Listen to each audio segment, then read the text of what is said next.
जिस आदमी की पहचान देश में लाडले के नाम से थी, वो किसान का लाडला होगा और मैं पूरी तरह आशावान हूं।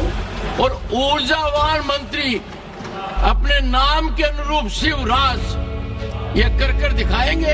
आज मैंने आपका नामांकन कर दिया किसान के लाडले। कांग्रेस की जब सरकार थी कभी एमएसपी पे आपने खरीद नहीं की।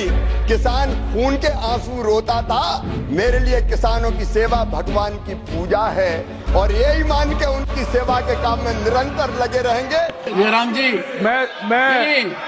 मैं मंत्री जी से पूछना चाहता हूं लंबी बात हुई है कि 3 दिन पहले एक उच्च संवैधानिक पदाधिकारी ने हमारे किसानों की दर्द जयराम रमेश जी के सामने रखी। मैं मंत्री जी से पूछना चाहता हूं कि अधिकारी के टिप्पणियों का उन्होंने संज्ञान लिया है और उनकी क्या राय है एमएसपी को लेकर, जो उस संवैधानिक पदाधिकारी ने एमएसपी को लेकर। उसके पहले मैं बता दूं, माननीय मंत्री जी मेरे साथ थे, जाते समय भी थे, आते समय भी थे। और मैंने माननीय मंत्री जी के कहा और मैं आश्वस्त हुआ कि जिस आदमी की पहचान देश में लाडले के नाम से थी, वो किसान का लाडला होगा और मैं पूरी तरह आशावान हूं।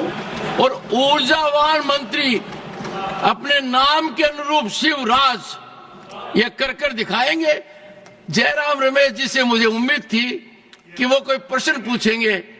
किसान को बड़ा अच्छा लगता यदि अगर एक बार भी एडजमेंट मोशन आता, आया नहीं। शिवराज जी बोलिए।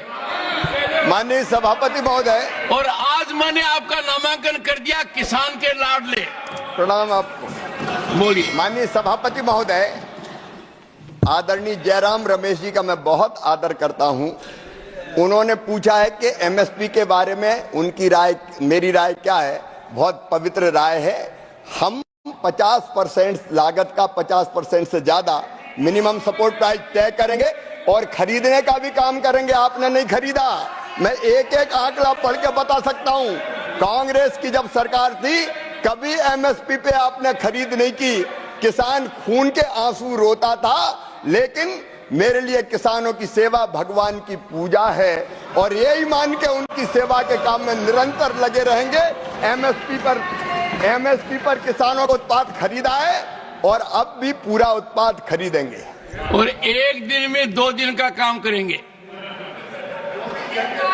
और आपने जो अपेक्षा व्यक्त की है, मेरी कोशिश रहेगी संपूर्ण सामर्थ्य और क्षमता झोंक के काम करके अपने किसानों की सेवा कर सके और कृषि के परिदृश्य को और बेहतर बना सके। विकसित भारत का संकल्प लिया है प्रधानमंत्री नरेंद्र मोदी जी ने, उसी का एक रोड मैप कृषि में भी हमने बनाया है। उसको पूरा करने में कोई कसर नहीं छोड़ा।